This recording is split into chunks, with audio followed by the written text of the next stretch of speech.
Souza, and we are looking at Kamala's America, the nightmare scenarios. I'm talking to a lot of very brilliant people with a lot of background and a lot to say about what would happen if Kamala Harris and Tim Walz were installed in the White House. Today I have with me brilliant journalist and author Lee Smith. He is author of an upcoming book, which of course I couldn't get because it's on pre-order, but it's called Disappearing the President, a very, very important book. Does this book and your previous books have anything to do with what you're going to tell me is the nightmare scenario of a Kamala Harris-Tim Walz administration? Yes, absolutely. What I describe in the book is from the very beginning, in the very first chapter, while I speak with President Trump, I also describe who has been behind, who is responsible for the campaign against Donald Trump since 2016, and that's Barack Obama. And that's how I see a potential Harris-Walz presidency. I see it as a continuation another 4 years, or perhaps another 8 years of Barack Obama running the United States into the ground, or as he put it, utterly transforming the United States. So that to me is the real danger. And so you see Barack Obama behind this, and I know that you give a great deal of background, and I'm not sure whether you want to start with some background laying that, or should we just jump to how Harris and Obama are related in their ideology, their goals? Is she just a puppet? Where does Tim Walz come into all of this? Or what will the first actions be taken? What will the first actions taken be to dismantle our republic and the constitutional protections for liberties and our very form of government? Well, I mean, let's start backwards. What will they do? I mean, I look at it more precisely as what they will not do. And what they will not do is they will not close the border. You hear her talking about building a wall. I find it unimaginable, the idea that they will, and you'll notice that no one in the press has said, Madam Vice President, was, as we all recognize, President, the administration in which you're the Vice President has opened the borders, opened them January 2021, and they've been open all that time. And of course, the President, and you could close them at any time, but you've chosen not to. So as President, will you close the borders? And if so, when? Is there a date that you have in mind? Is there a certain number? There are estimates. There are 8 million people have crossed over the last 3.5 years. Will you let in another 10 million, another 25 million, 50, or will you just never close them? So that to me is foremost, that this is causing enormous pain to the country. The fact that we don't have a country because we don't have borders, right? So that, I think, is foremost in the minds of lots of people, and then everything that is a consequence of that, including billing the American taxpayer for the upkeep of what are reserve votes or reserve ballots for the Democratic Party, what are the illegal alien labor force, and then of course the very real likelihood that these people will be used as blue militias, right, against the American public. So that to me is the most important thing. I know there's lots of other things that they have in store as well, whether this was what they were talking about with the Biden administration, and that's to federalize elections, whether it's to make Washington, D.C. and Puerto Rico states, whether it's to pack the Supreme Court. I think that all of these things are extraordinarily likely, depending on what happens in House and Senate races. But again, the most important thing is keeping those borders open, and that's what Harris and Walz would do without question. Now, what do I base my assessment on, that this is Barack Obama who's driving it? Well, I mean, we could go back to Obama's term when it was clear in 2013, when he announced in 2013 he was going to stay in the White House, or he was going to stay in Washington, D.C. after his second term. I mean, this is in itself extraordinary, right? No other president had done this since Woodrow Wilson, and Wilson had a stroke. Wilson was incapacitated. Wilson couldn't run his office as president. That was done by the First Lady, Mrs. Wilson. So the fact that Obama decided to stay in Washington is in itself extraordinary. Now we can go through the different operations with which he tagged the Trump administration, most notoriously Russiagate. Many people have blamed Hillary Clinton for this because it was the Clinton campaign that paid Christopher Steele and Fusion GPS for the dossier. But let's remember, it was Barack Obama's spy chiefs who oversaw this operation, including James Comey at the FBI and John Brennan at CIA. This was a Barack Obama operation. None of that happened without Barack Obama's say-so. And we know that Obama knew about it because John Brennan told us so. Now, look, if you're asking how we know that Kamala Harris will just be an avatar for Barack Obama, because Joe Biden was an avatar for Barack Obama. And I'm sorry, but a lot of the people on the right are absolutely nuts because they're schizophrenic, because they go around saying things like, Joe Biden is terrible. Joe Biden is out of control. Joe Biden is the worst president ever. And then they go back and they say, well, but Biden was always incoherent. We knew that in 2020. Yes, exactly. Joe Biden was incoherent starting in 2020. And you hear people now on the right saying, who's running the country? Joe Biden has been incoherent since the 2020 campaign, which is what Republicans are saying. So who do they think has been running the country for the last 3.5 years? If Joe Biden was incoherent back then, and he's on the beach now in Delaware, and they're asking who's running the country. Well, who's been running the country for the last 3.5 years? It's Barack Obama. So what we're looking at with a Harris-Walz White House is, again, another 4 to 8 years. We had 8 years of Barack Obama. We had 4 years of him obstructing Donald Trump's presidency. We had another 4 years of a Biden presidency, and that was Obama's first avatar. And now with Kamala Harris, we're looking at a second, and from Obama's point of view, an improved avatar, someone who's much more like him, in fact. And that's why Democratic Party media refers to her, or has referred to her for nearly a decade, as the female Barack Obama. So to me, that's the real danger. What we're looking at is we're looking at a tyrannical regime here that is not going away, right? This would mark a quarter of a century of Barack Obama pulling the levers of the federal government. Extraordinarily dangerous for our country. I couldn't agree with you more. And yes, it is Barack Obama. I think it's very clear. I think people get confused when they start analyzing and commenting and, focusing on Biden, as you said, being a terrible president. Well, in reality, we all knew he was incapacitated in 2020, like you just said. And so somebody else had to be pulling the levers of power. I don't know how much Kamala was involved with decision making. What is your assessment on that? No, I don't think any of them are involved in decision making. I think that, look at all the Obama people who were in there, right? Like Susan Rice. With the Biden administration, she was running domestic policy, and what were the key domestic issues? And look, I don't think from the perspective of the Democratic Party and their and leadership, Joe Biden was a fantastic president. Joe Biden is truly a historic president from their perspective. Look at what Biden did. Biden opened the border. Right? Biden opened the border, which is central. He transferred trillions of dollars of middle-class wealth to donors and clients, as well as the Communist Chinese Party. Right? Joe Biden, I think this is core. Joe Biden was not a bad president from the perspective of the Democratic Party, from the perspective of the Obama faction. Joe Biden did everything he was asked for and more. Right? Whatever was not accomplished could not be done because of numbers in the Senate and numbers in Congress, right? And that was what we talked about before, federalizing elections, making Puerto Rico and DC states, and packing the Supreme Court. Electoral college gone.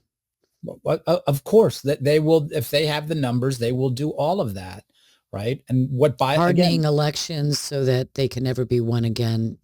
Well, look, this is part of what they're doing with the illegal aliens. And it says something very serious that a lot of people have sort of lost focus on. What it says is, it says the Democratic Party is no longer a national party, right? What it is, they can count on a 40% floor of people who will vote for their lunatic policies, right? And those are the coasts. right? We're talking about the East Coast, we're talking about the West Coast, and we're talking about Chicago, right? That's who votes for the Democratic Party. That's not a national party. That's a coastal party. There is only one national party in the country, and that's the Republican Party, right? So what do? How do they answer that? They do it by flooding the country with clients. And that's one of the purposes of opening up the borders to 8 million illegal aliens. These are all clients, right? We'll notice that these are not people from Sweden. These are not Frenchmen. These are not South Koreans or Taiwanese, right? These are people who come from a culture of political patronage, whether this is Latin America, the Middle East, or Africa. These are people who are already prepared to be clients of the Democratic Party. So again, it's very interesting, and I wish that more Republicans talked about this. I wish more Republican thought leaders talked about this as well. It's like, obviously no one likes their policies. No one likes the idea that, yeah, let's monetize the trans industry. How about we do that to our children, right? How about we open the borders? Americans don't like this, but that's why they have to import, that's why I have to import foreign clients to vote for it, right? 40% of the country, the lunatics on the coast,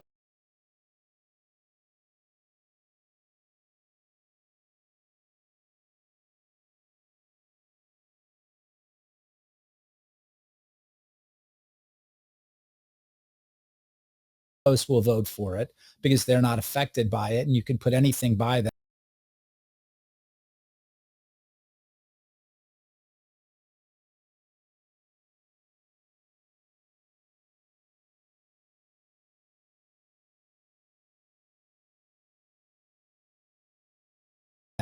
Wrap it up in a bow, say it's anti-racist, and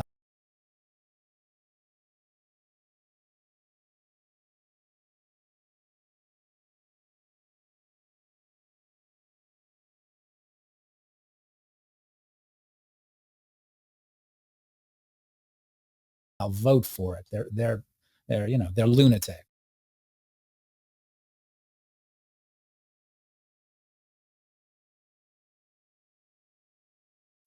But that's an important aspect of opening up our borders. I think we ought to be talking about more. In fact, We Americans sh- like their policies. well, it's more than just what it's doing to the economy, doing to jobs. Um, it's changing fundamentally our culture, but we're also importing people that are going to be, if Harris has her way, immediately naturalized and given the vote, and they can't even understand English, number one. Number two, they also come from totalitarian dictatorships, countries where, the extreme poverty, the lawlessness, it's a third world. We're importing them, not sifting through the best and the brightest and those who speak English and could understand when they go in to vote who they're actually voting for and what. We're actually bringing the third world into America. And that is because they would also be very easily controlled as well. And so it's a uniparty state hardened permanently. I don't think, Lee, that a lot of Americans truly understand the existential threat. I believe a lot of Americans are very upset about a lot of these issues like the economy and illegal immigration, the open border program.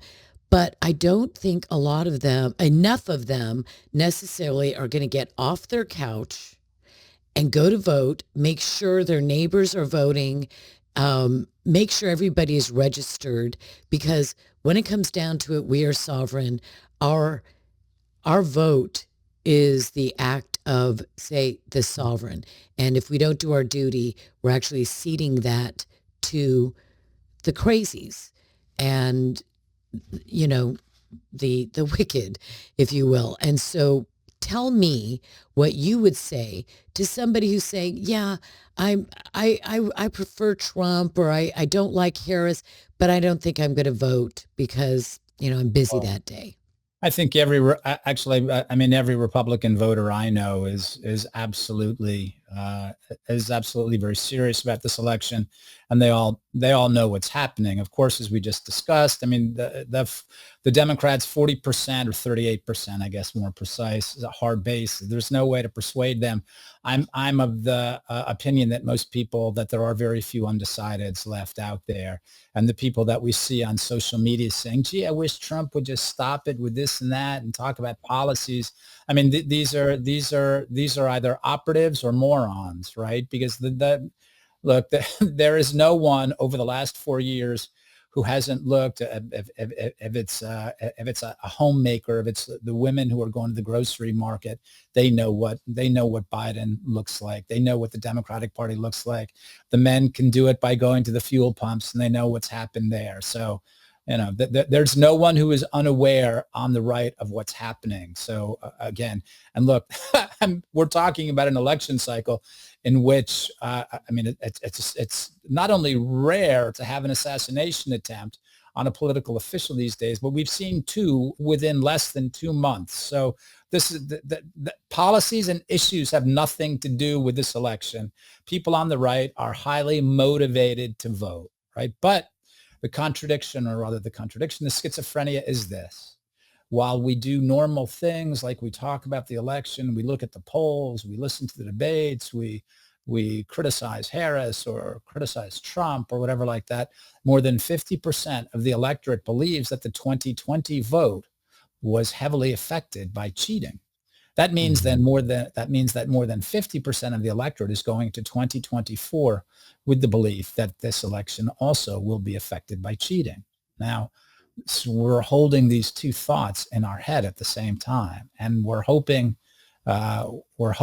people who love this country hope that the election will be fair, hope that Donald Trump will win, but we are also anticipating there are going to be strange things that are going to be happening, not only on election night, but the days and weeks and perhaps even months after the election. So I don't think there's any encouragement I can give people.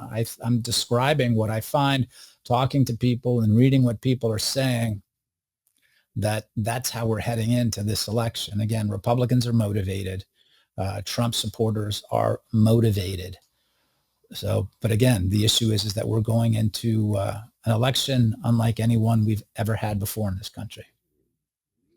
And you talk about this shadow network of powerful partisan activists. Are you willing to say that they very much could be involved in the assassination attempts? Well, I mean, I don't know. What I will say, certainly, which everyone has said quite clearly, is that it's the language that has incited violence. And this language didn't just start a couple months ago, and it's not about the 2024 cycle.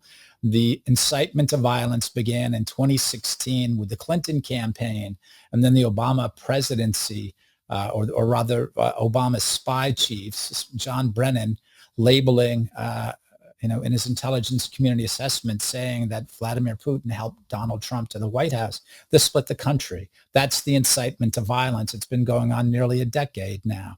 So yes, of course, all of these people have incited violence. Are they actually directing people to take shots at Donald Trump? We have there's no evidence of that right now. Certainly during the first assassination attempt, we have too much evidence of the Secret Service's incompetence, to say the least. That's about as far as we can go right now. But certainly the responsibility is owing precisely to Barack Obama and the shadow network for what they've been doing since 2016. It didn't start in 2024, didn't even start in 2022 when they arrested or when they raided Mar-a-Lago. This goes back to 2016. I want to close with the blue militias that you referred to. I've discussed that with others, though not actually using that specific term. I'd like you to describe that a little bit more, so everybody could understand what you mean by that. Well, I mean, the blue militias that we know of right now are Antifa and Black Lives Matters, right? I mean, they mobilized during the 2020 campaign and during the George Floyd riots. We saw these same people mobilize again to celebrate Palestinian terrorist groups, right? After the October 7th massacre of Israelis, in southern I Israel. thought you were relating it to specifically the open borders because we're I'm bringing yes, in I'm millions talking of about right. I'm talking about the two blue militias that we know of already, BLM and Antifa. And what I'm saying is that these people have remarked since the borders have been open that a lot of these people are, fighting age men, young men of fighting age, right? military So age. right. So what? Single, not bringing in women with them, children, grandmas and grandpas, but single fighting age or military age Right. men. And that I just saw this story yesterday that in Ohio, Haitians are allowed to buy with a little card from the government, buy an AK-47 or an M15, whatever, without getting a background check, and they're not citizens. And this is actually happening. So I thought you might have a little more intel about if Well, I mean, look, um, we know that we know that they've caught terrorists at the borders. We know that felons are crossing the borders. We all of us see the gangs. I mean, Venezuelan these are all people from failed parts of the world, right? That are accustomed to political violence, whether it's Venezuela, whether it's Africa, whether it's North Africa, whether it's Syria or Iran. These are all people people from places where political violence is a way of life. And so not only did Barack Obama legitimize political violence, but now we're importing millions of people who are accustomed to to employing political violence. So that's what I mean about they're augmenting the forces of the blue militias. and Yeah. so in summary, yeah, that's a very, very worrisome prospect. In summary, you believe that if Kamala Harris and Tim Walz take office, they will be, I don't know if you would call, well, avatars is a good word that you've been Yeah. using, avatars for a continuation of the Barack Obama administration. Um, what does that mean, bottom line, in summary, to America? Are you saying that that is it? Once the work is done over the next 4 years, should that happen, everything will be hardened No, and there's no no, going back? I think that, I mean, look, we're Americans. I mean, what they're doing now by opening the borders is they're reimposing the frontiers on us, right? Americans pushed past the frontier. This is what the westward expansion was. Moving out to the frontier, having to defend against whether it was illness or whether it was hostile Native American tribes, or whether it was, thieves and robbers, right? So what they've done is they've reimposed the frontier on us. It's that plain. And Americans have won that fight before, and Americans are more than capable of winning that fight again. So no, there's nothing, it's not over. We're Americans. Would make it a lot harder. But again, even if Donald Trump wins, and God willing, he There's a will. fight. There's a lot of work to be done. This fight is going to, this is a fight that's going to last a long time. It's a fight that Exciting times. our fight that our children and likely grandchildren will be inheriting. Well, Lee Smith, author of The Disappearing President, coming out October 15th. Very much appreciate you joining me.